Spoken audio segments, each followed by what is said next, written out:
Last shift. अध्याय 1 अफवाहें। The rumours.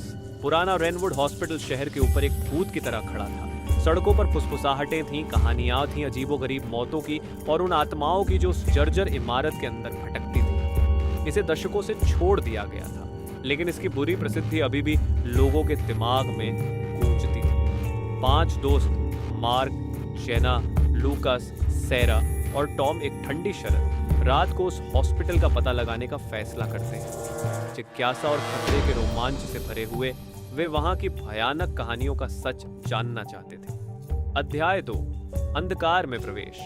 Entering the abyss. जैसे ही वे अस्पताल के पास पहुंचे, हवा में डर का भारीपन महसूस होने लगा। चांद की रोशनी टूटी फूटी सड़क पर अजीब परछाइयां डाल रही थी और रेनवुड हॉस्पिटल का साइन बोर्ड, जो अब कई और गंदगी से ढका था, मुश्किल से पढ़ा जा सकता था। सबने अपने टॉर्च संभाल लिए और अंदर कदम रखा।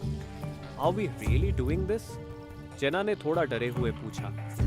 Of course, मार्क ने जवाब दिया, उसे हौसला देने की कोशिश करते हुए। It's just an old building। जैसे ही टॉम ने जंग लगे दरवाजे को खोला, अंदर से सीलन और सड़न की बदबू बाहर आई। लॉबी, जो कभी बस्लिंग थी, अब एक भूतिया जगह बन चुकी थी। अध्याय 3 पहले संकेत। The 3 first signals, first science.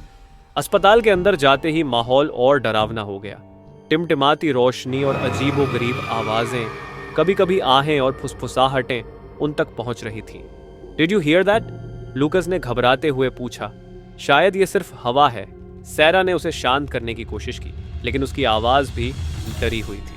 हर कमरा और ज्यादा भयावह था। दीवारों पर पुराने मरीजों और डॉक्टरों की तस्वीरें टंगी थीं, जिनकी खाली आंखें जैसे उनकी आत्मा तक देख रही थी। अध्याय 4 पहली मौत, द फर्स्ट स्टेप। कुछ घंटों बाद वे कैफेटेरिया में आराम करने का फैसला करते हैं। हल्की फुल्की हंसी और कहानियों के बीच अचानक एक अजीब Maybe it's just our imaginations, Tom ने कहा, लेकिन खुद भी उलझन में था। तभी मार्क खड़ा हो गया। I need to check something out, उसने कहा और बाहर निकल गया। कुछ ही मिनटों बाद एक शोर की आवाज आई। जब वे बाहर गए, मार्क जमीन पर गिरा हुआ था। वो कुछ अजीब महसूस कर रहा था और थोड़ी ही देर में बेहोश हो गया।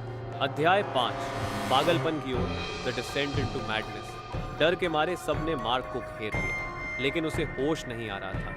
उसने एक आखिरी बार आंखें खोली और डर के मारे कहा, इट्स हियर, इट्स वॉचिंग। फिर उसकी सांसें थम गई, घबराहट फैल गई। लूकस ने डरते हुए कहा, we need to leave now. लेकिन जब उन्होंने दरवाजा खोलने की कोशिश की, वो जाम हो चुका था। अब वे फंसे हुए थे।